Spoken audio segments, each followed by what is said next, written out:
نحمده ونستعينه ونستغفره ونتوب إليه ونعوذ به تعالى من شرور أنفسنا وسيئات أعمالنا من يهديه الله فلا مضل له ومن يضلل فلا هادي له وأشهد أن لا إله إلا الله وحده لا شريك له وأشهد أن محمدا عبده ورسوله أما بعد السلام عليكم ورحمة الله تعالى وبركاته. Today in this program, the Islamic commercial law, we are going to look at an acceptance, in Arabic, qabul.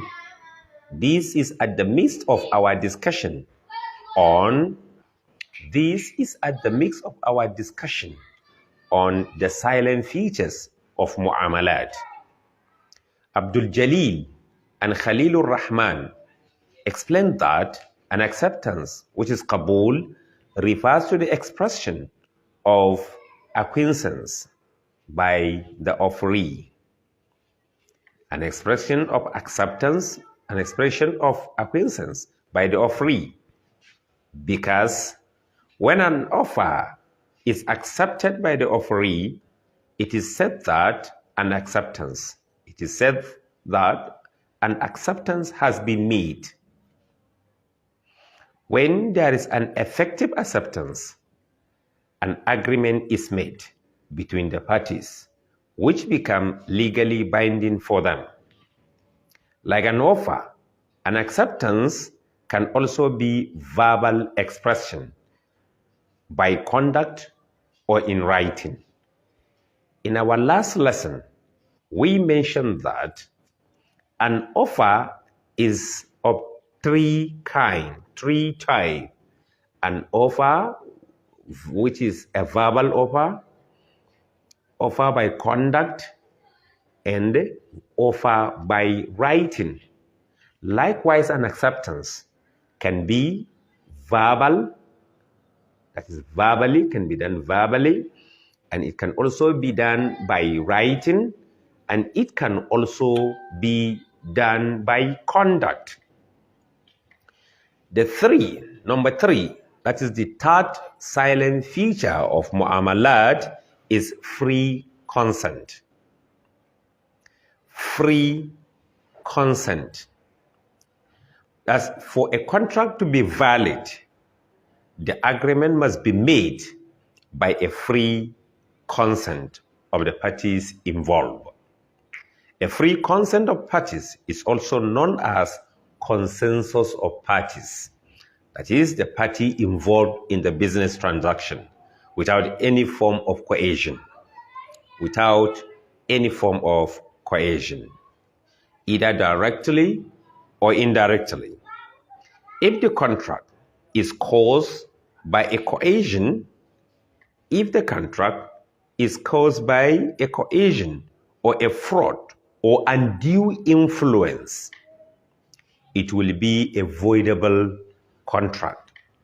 Hence, the contract must be based on free consent from both the parties. A free consent of parties is very important in the discharge and execution of Islamic commercial law.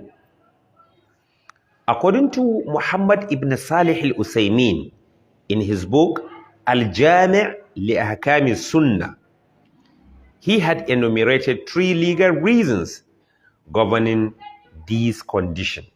That is the condition that says a contract can only be a valid contract when it's being done and executed with the full consent and a free consent of the parties involved.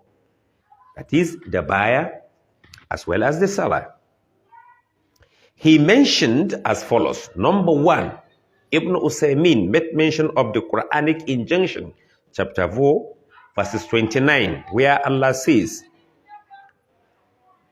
O ye who believe, squander not your wealth among yourselves in worthless dealing, but let there be trade by mutual consent. Ya ayyuhalladhina amanu لا تأكلوا أموالكم بينكم بالباطل إِلَّا أَن تَكُونَ تِجَارَةً عَن تَرَاضٍ مِّنكُمْ. O you who believe, squander not your wealth among yourselves in worthless dealing, but let there be a trade by mutual consent.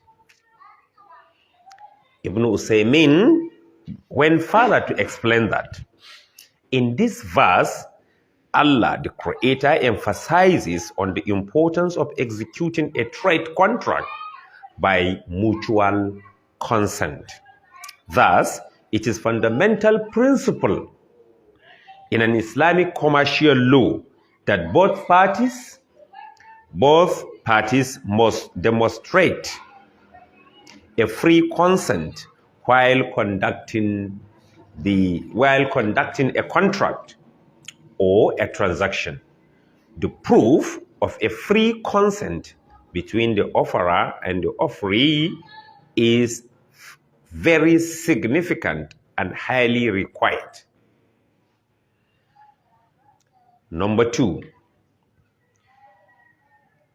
Ibn Usaymin mentioned in this book, Al-Jami' li Ahkam Fiqh Sunnah, a prophetic tradition where the Prophet of Islam made mention that verily trade is based on mutual consent. Innamal bay'u anit taradi. Innamal bay'u ala taradi. 3 is common sense. Even a common sense, al-fitr al-salim, a common sense is testifying this condition of a free consent in any valid contract. Ibn Usaymin further explains that a common sense is testifying the free consent because if we do not stipulate the condition of mutual consent, people will eat up each other's money unjustly, probably to an extent that if the superior has an interest over the property of inferior, he will simply say, I bought so and so items from you at the rate of so and so amount coercionary. These will eventually result to anarchy, disorder, and rancor. Based on these 3 reasons, in Islam, having a mutual consent become necessary and become a very strong condition for a valid contract. وعلى هذا القدر كفاية والسلام عليكم ورحمة الله تعالى وبركاته.